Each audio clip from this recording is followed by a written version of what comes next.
जय मसीह की प्रिय विश्वासी भाई एवं बहन, प्रभु यीशु का हम दिल से धन्यवाद करते हैं एक और बहुत सुंदर समय के लिए। हमारा प्रभु, हमारा परमेश्वर प्रतिदिन हमारा इंतजार करता है कि हम उसकी उपस्थिति में आएं और उससे आशीष पा करके लौटें। हमारा भी निश्चित तौर पर यही इरादा होता है कि हम जब भी प्रार्थना करें, वचन पढ़ें, संगति में जाएं या चर्च में जाएं, प्रभु से कुछ नई आशीष जरूर पा करके आएं। ये केवल हमारे दिल की अभिलाषा ही नहीं है, ये तो परमेश्वर की अभिलाषा है कि वो चाहता है जब भी हम उससे मिलें, डेफिनेटली हम कुछ नई आशीष पाएं, एक ट्रांसफॉर्मेशन पाएं, परमेश्वर की मर्जी को जानें, अपनी भूल सुधारें, अपनी कमजोरियां दूर करें और अपने संघर्षों को प्रभु के सामने रखें कि हम उनमें जीत पाएं। बाइबल से आज जिस कैरेक्टर की बात मैं करने वाला हूं, उसके जीवन में कुछ इस तरह का संघर्ष चल रहा था। वो है याकूब। निश्चय उसने अपने भाई की आशीष को चुराया, जिसके कारण उसकी जिंदगी पर जबरदस्त खतरा आया। और उसकी मां ने उसे एक सुझाव दिया कि वो अपने मामा के यहां कुछ दिनों के लिए चला जाए, जब तक उसके भाई का गुस्सा ठंडा हो जाए और फिर वो आए और सब मिलजुल कर रहें। ये इरादा उनकी मां का था। और जब उसने भी देखा कि भाई का क्रोध वाकई बहुत जबरदस्त है, उसने अपनी मां की बात को माना और अपने मामा के यहां, जिसका नाम बाइबल में लाबान है, वहां चला गया। वहां रहते हुए उसने विवाह किया एक लड़की से। उसको मामे की बेटी से ही प्यार हुआ, लेकिन वो शादी में उसको धोखा हुआ, ना मिल सकी। और उसके लिए उसने फिर से उतने ही साल फिर से अपने मामा की सेवा की कि वो लड़की भी उसे मिल जाए। और यह कह सकते हैं कि उसके लिए, अपने प्यार के लिए 14 साल अपने मामा की सेवा करता रहा। इसके बदले में और कुछ नहीं, केवल वो लड़की चाहिए। 7 साल सेवा करने के बाद उसे धोखा मिला कि जिससे उसका विवाह किया गया, सुबह उसको पता चला कि ये वो नहीं है। धोखा देने वाले धोखा खाते भी हैं, ये भी हम याद रखें। और उसने भी कई बार लाबान के हाथ से धोखा खाया, अपने सालों के हाथ से धोखा खाया। लेकिन there comes a point in one's life, there comes an opportunity where you decide or you pray for a thing कि अब आगे को ऐसा नहीं हो सकता। एक नारे पे बात करना चाहता हूं इस सिलसिले में, जो अक्सर हम हर कलीसिया में, हर प्रभु के सेवक के मुंह से सुनते हैं। वो है, या प्रार्थना करने वाले हर एक के मुंह से सुनते हैं, जैसे हम आए हैं वैसे जाने वाले ना हो। हम कैसे आए हैं प्रभु के भवन में, हम कैसे आए हैं इस मीटिंग में? शायद दुखी आए हैं, रोकर आए हैं, बीमार आए हैं, निराश होकर आए हैं। सारी दुनिया ने हमको निराश कर दिया है। चाहे आप अपनी व्यक्तिगत दुआ में आए हों, या कलीसिया में गए हों, या किसी मसीही सम्मेलन में आए हों, आपके मन में एक बात तो है कि जैसा मैं आया हूं, बीमार, दुखी, निराश, ऐसा नहीं जाऊं। आज ईश्वर से मेरा एक ऐसा आमना सामना हो, एक एनकाउंटर हो, अंधकार की शक्तियों से एक ऐसी मुठभेड़ हो कि वो मेरी जिंदगी से हमेशा के लिए चली जाए। दुष्ट आत्माओं का ऐसा एक सामना हो कि वो दोबारा मुझे टॉर्मेंट ना करें, सताएं नहीं। आज प्रभु से मेरी ऐसी मुलाकात हो कि मैं पूरी तरह बदल जाऊं, एक नया इंसान बन जाऊं। दुनिया के लिए जी करके मैंने कुछ नहीं पाया, कुछ नहीं किया, प्रभु के लिए भी नहीं किया। काश मेरा जीवन आज कुछ ऐसा हो जाए कि मैं इस दुनिया से जाने से पहले प्रभु के लिए भी कुछ काम का बन जाऊं। तो ये नारा बहुत शानदार है, जानदार है और बिल्कुल मॉडर्न है, या कहें टाइमली है, या कहें मेरे ही लिए, आपके लिए है। मैं जैसा आया हूं वैसा हरगिज नहीं जाऊंगा आज तो। और ये चीज याद रखें कि यीशु यहां पर मौजूद है। मेरा यीशु मौजूद है यहाँ। वो गाना मुझे बहुत प्रिय लगता है। आप चाहें मैं उसके थोड़ा सा बोल सुना सकता हूँ, इस प्ले कर सकता हूँ। उसकी महिमा करो, बंधन टूट जाएंगे, मेरा यीशु मौजूद है यहाँ। उसकी महिमा करो,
यीशु मौजूद है यहाँ। उसकी महिमा करो, बंधन टूट जाएंगे, मेरा यीशु सचमुच में प्रिय, मेरा यीशु मौजूद है यहाँ। आपको अपनी दुआ में ये यकीन होना चाहिए कि आप प्रभु की उपस्थिति में हैं, प्रभु आपके साथ है। नहीं तो बहुत बड़े बड़े सम्मेलन में भी बैठकर आ जाइए, अपनी डायरी नोट से भरकर चले आइए, एक के बाद एक सरमन लिख करके ले आइए, सीडी ले आइए। अगर आपने स्वयं प्रभु यीशु को उपस्थित नहीं जाना, महसूस नहीं किया, तो मेरी जिंदगी में वो ट्रांसफॉर्मेशन नहीं आ पाएगा। हर परिवर्तन के लिए यीशु की उपस्थिति का एहसास जरूरी है। याकूब जाते समय एक जंगल में रात को सोया। उसे एहसास नहीं था कि ईश्वर यहां हो सकता है। परमेश्वर ने उसे एक सपना दिखाया। वो सो रहा है और एक सीढ़ी स्वर्ग तक पहुंची हुई है और स्वर्गदूत चढ़ते और उतरते हैं और परमेश्वर सीढ़ी के सिरे पर खड़ा है। क्या मतलब है इसका? इसका मतलब यही निकला कि याकूब तू अकेला नहीं है। तू, जैसे एक शब्द था, अनारक्षित, अनप्रोटेक्टेड, ऐसा नहीं है जैसे वो डर के मारे सोया होगा कि कोई जंगली जानवर भी रात को यहां मेरा नुकसान कर सकता है। जंगली जानवर, शेर, भालू, चीता या सांप या और छोटे मोटे जानवर भी जंगल में उसकी जिंदगी को तबाह कर सकते थे। ये डर भी लेकर सोया होगा अंधेरे में। लेकिन परमेश्वर ने उसको बताया कि स्वर्गदूत उसके चारों ओर ड्यूटी पर हैं और जिनकी ड्यूटी खत्म हो जाती है वे चढ़कर ऊपर चले जाते हैं और दूसरे स्वर्गदूत ड्यूटी पर नीचे आ रहे हैं। वो उसको भजन 91 में जैसा हम पढ़ते हैं उसकी रक्षा करें। परमेश्वर की निगहबानी उसके ऊपर है, एक दिव्य रोशनी उसके चारों ओर है, उसकी आंखों को दिखाई नहीं दे रहा है।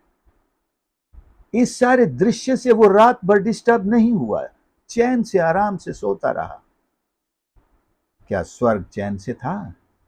क्या परमेश्वर चैन से था? नहीं। इस कहानी को हम यहीं रोकते हैं। अब जब वो लौट कर आ रहा है, एक बड़ी आशीषों से भर कर आ रहा है, क्योंकि ये जो रात थी ये उसकी आशीषों की रात थी। जब परमेश्वर ने सुबह उससे मुलाकात की, उसे आशीर्वाद दिया और उसे भेजा, चला जा। शायद ये भी सोचा होगा कि मैं आशीष की जगह छोड़ के जा रहा हूं, माता पिता को छोड़ के जा रहा हूं, वहां मुझे क्या मिलेगा? क्या वहां ईश्वर के दर्शन होंगे? क्या वहां परमेश्वर है? क्या लोग ईश्वर का भय मानते हैं? बहुत सारी ऐसे सवाल हमारे जीवन में भी होते हैं। मुझे कहां भेजा जा रहा है? क्या वहां प्रभु है? क्या वहां ऐसी संगति है? हो सकता है ना हो, लेकिन बड़ी बात यह है कि प्रभु आपके साथ है। हो सकता है जहां आप जा रहे हैं वहां आपको ऐसी संगति नहीं मिलेगी, अच्छे लोग नहीं मिलेंगे, आत्मिक लोग नहीं हैं, लेकिन प्रभु तो आपके साथ। ये बड़ी उपलब्धि है। और जहां भी गया उसके कारण वहां परमेश्वर की जागृति हुई। उनकी जिंदगियां तो नहीं तब्दील हुई, लेकिन यह भी उन्होंने नोट किया कि इसके साथ ईश्वर है। ये जवान ऐसा मामूली जवान नहीं है, ये ईश्वर के उपस्थिति लेकर चलने वाला नौजवान है। क्योंकि जब से ये हमारे घर में आया है, हमारे घर में उन्नति आ गई है, हमारे घर में बड़ी शांति है, बड़ा सुकून है, सब खुशियां ही खुशियां हैं। प्रभु के लोग प्रभु की उपस्थिति को लेकर जहां भी जाते हैं, ऐसी आशीषें उन लोगों को भी मिलने लगती हैं जिनके साथ वो रहते हैं। अब उसके लौटने की बात पर आते हैं। अपने भाई का वही डर पूरे 20-21 साल तक उसके दिल और दिमाग में छाया रहा कि वो मुझे अवश्य मार डालेगा। ये मौत का डर जब हम अपने पारिवारिक जीवन में बढ़ते हैं, पत्नी आ जाती है, बच्चे हो जाते हैं, ये डर और भी बढ़ जाता है। जब कोई सिंगल होता है वो मरने से, लड़ने से, इन चीजों से नहीं डरता। देख लेता हूं मैं तुझे, निकल पड़ता है अकेले घर से, आ जा, ललकार देता है अकेला 20-50-100 लोगों को। लेकिन जब शादी हो जाती तब डरने लगता है, अरे पत्नी का क्या होगा। अब बच्चे हो गए और डरने लगा, अरे मुझे किसी ने नुकसान कर दिया तो छोटे छोटे बच्चों का इसका क्या होगा। पत्नी के पास कोई काम नहीं, नौकरी नहीं, दूसरा कोई मदद करने वाला, छोटे बच्चे, क्या होगा। आदमी मौत के डर से हमेशा हमेशा ये डर का ग्राफ बढ़ता जाता है, चढ़ता जाता है। लेकिन परमेश्वर के हाथ में जब हम अपने जीवन को सौंपते हैं, वही ट्रांसफॉर्मेशन है। जब हम अपने जीवन के हर दुख को, हर अवसाद को, हर चिंता को, हर बोझ को, हर तनाव को, हर बीमारी को, हर ऐसी उलझन को, हर डर को ईश्वर के हाथ सौंप देते हैं,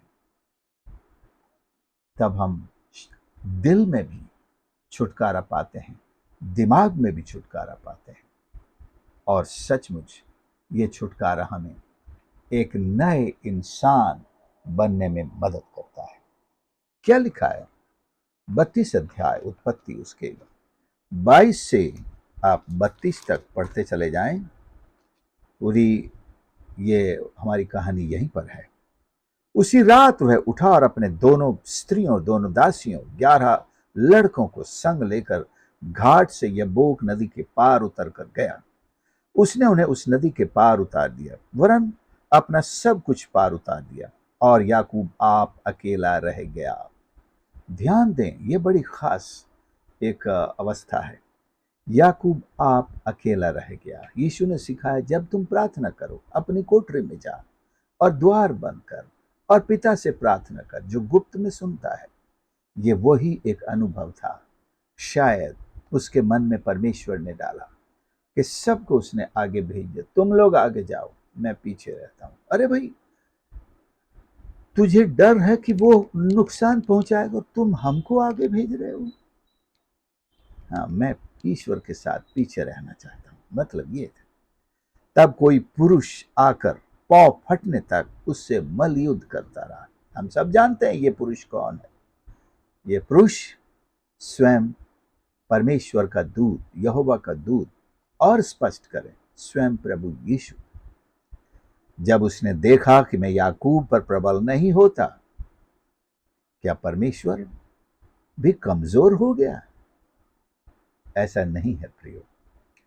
परमेश्वर अपने भक्तों को तैयार करता है और उन्हें बल प्रदान करता है और उन्हें उस लेवल तक लाना चाहता है।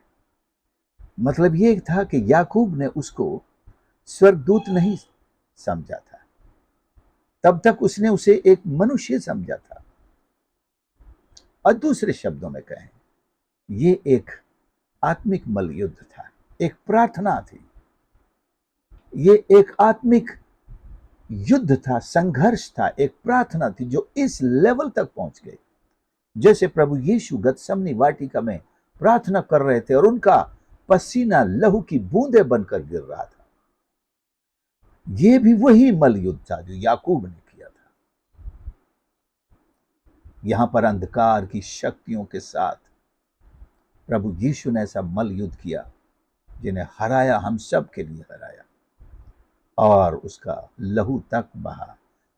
लेकिन याकूब तो स्वयं परमेश्वर के दूत से युद्ध कर रहा है।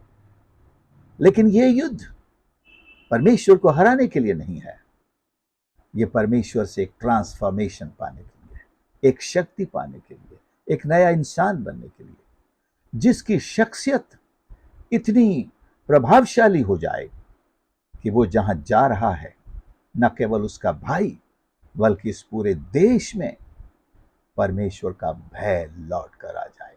A return of the fear of God in the land where you are going.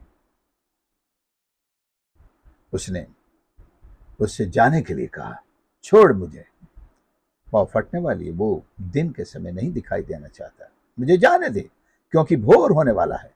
याकूब ने कहा, यह है वो वचन जो मैं आपके दिल में उतारना चाहता हूं। जब तक तू मुझे आशीर्वाद न दे तब तक मैं तुझे जाने न दूंगा।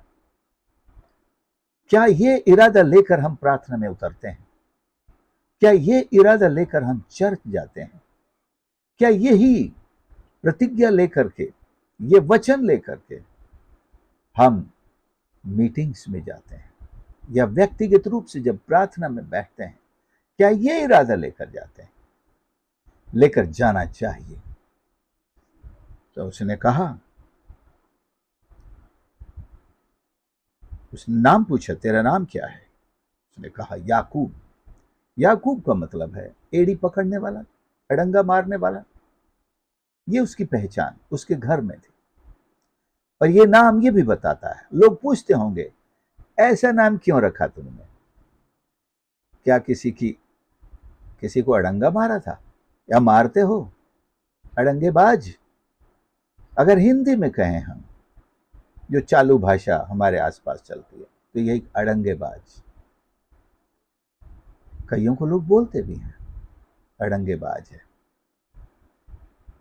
चूना लगाने वाला है, धोखा देने वाला है, धोखेबाज। 420 क्या क्या नाम लोग शायद आपके भी जीवन में इस्तेमाल कर चुके होंगे, आपकी पीठ के पीछे।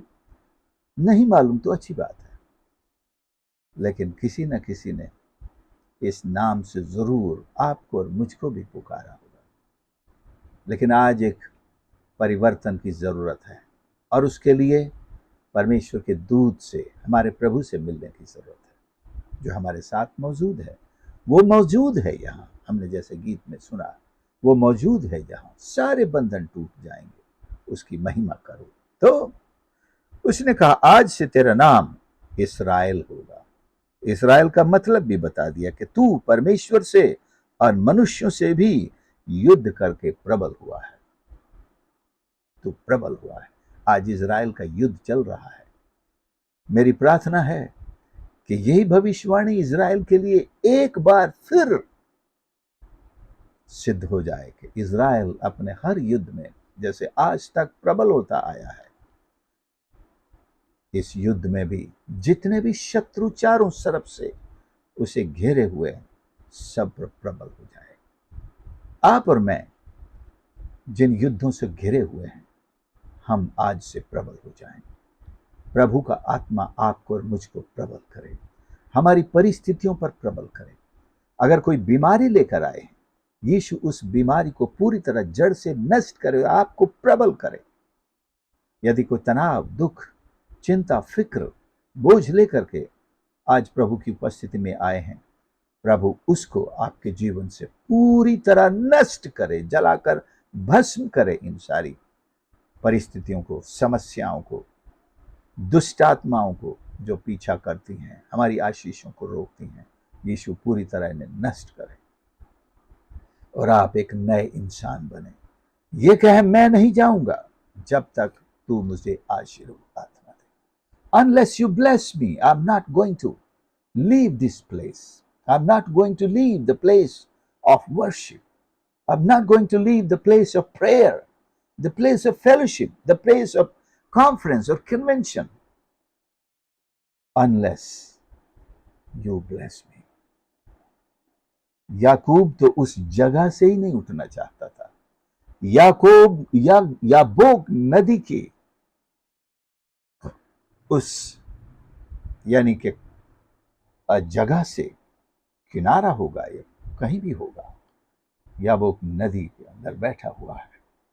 मैं ये जगह नहीं छोड़ने वाला जब तक तुम, क्योंकि उसे पता है आगे खतरा है। जब तक ईश्वर मेरे सारे खतरों को दूर नहीं कर दे। ऐसा नहीं कहा होगा कि मेरे भाई को मिटा दे, मेरे भाई को हटा दे दुनिया से, भाई को भी बदल दे। यही प्रार्थना है। कोई नहीं चाहता कि अगर भाई भी दुश्मन है, सगा भाई भी दुश्मन है, अगर किसी की पत्नी दुश्मन है, पति दुश्मन है, माता या पिता दुश्मन है, या बच्चे भी दुश्मन है, कोई नहीं चाहेगा और चाहना भी नहीं चाहिए कि ईश्वर उन्हें दुनिया से हटा दे, क्योंकि उससे बड़ी बात यह है कि ईश्वर उनके दिलों को बदल दे। तो पहले याकूब को बदलना होगा। उसे अड़ंगेबाज की अपनी छवि को आज याबोक नदी में या इस नदी के पानी में दफन करना होगा। He has to bury the image of his being Jacob, a supplanter, English का वर्ड है supplanter, और चीटर, धोखा देने वाले की छवि को आज यहां, उसने 20 साल में कोई धोखा नहीं दिया होगा जब से वो ससुराल में रह रहा है, लेकिन इस छवि ने उसका पीछा नहीं किया, पीछा नहीं छोड़ा। इस छवि ने उसका पीछा नहीं छोड़ा। उसके नाम सुनते ही लोग सवाल पूछते होंगे, क्या तुम धोखा देते हो लोगों को? तुम्हारा नाम ऐसा है, ऐसा क्यों पड़ा? प्रभु इसे बदलना चाहता हो। याकूब को भूल जा, तू इस्राएल कहलाएगा, क्योंकि तू परमेश्वर मनुष्य दोनों से लड़कर विजयी हुआ है। ये भविष्य में होने वाला है, लेकिन उसने पास्ट टेंस इस्तेमाल कर दिया।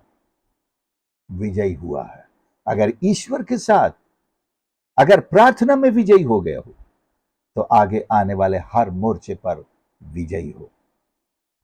प्रभु हमारी मदद करे कि आज हम इस संदेश को सुनने के बाद, इस प्रार्थना में आमीन बोलने के बाद विजयी हैं। हम विजयी हैं, हम विजयी हैं। हमारे सामने एक के बाद एक विजय आती चली जाएगी, क्योंकि प्रभु ने हमारे जीवन को बदल दिया है। विश्वास कीजिए, you are a transform life. दूसरा कुरिन्थियों 5 और उसका 17 तोहफे में देना चाहता हूं।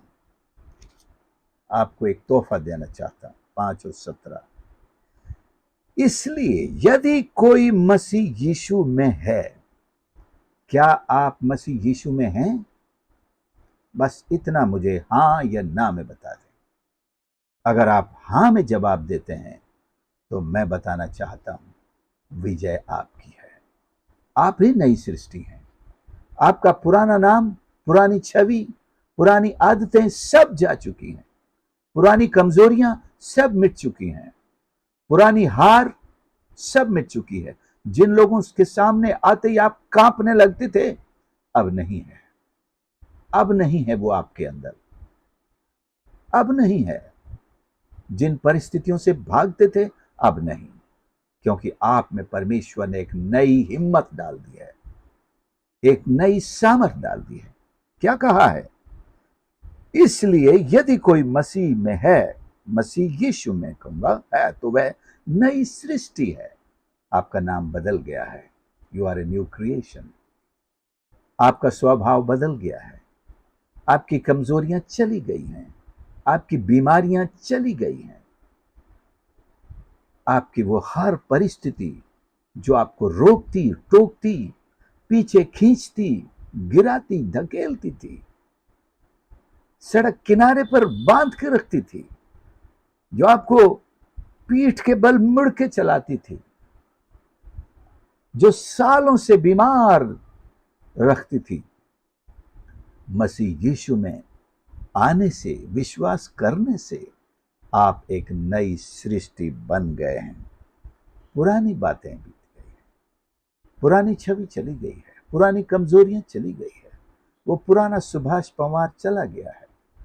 आप अपने लिए कह सकते हैं, I am a new person now, I am a blessed person, I am a child of God now, I am a transformed person now, I belong to Jesus, Jesus loves me, he is inside of मी।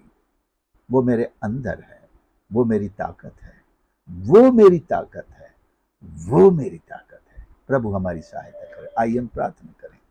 प्यारे प्रभु, हमारे परमेश्वर, हम धन्यवाद करते हैं आज के इस पवित्र वचन के लिए, जो आपकी ओर से हम में से प्रत्येक के लिए व्यक्तिगत रूप से आया है, कि हम जैसे आपकी उपस्थिति में आए थे, अब वैसे नहीं लौट रहे हैं।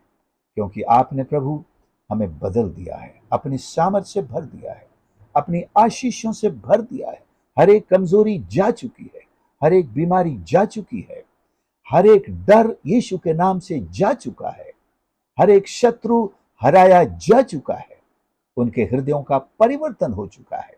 हमारे सामने आते ही वे सगे भाई जैसा व्यवहार करते हैं, करेंगे। Hallelujah, hallelujah.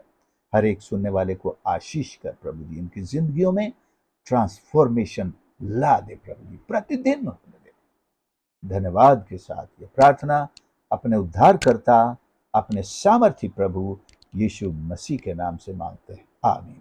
प्रभु आप सबको आशीष करे। आपने संदेश को सुना है, जरूर इसे अपने प्रियों के साथ भी शेयर करें, मित्रों के साथ भी शेयर करें, ताकि वो भी आशीष पाएं।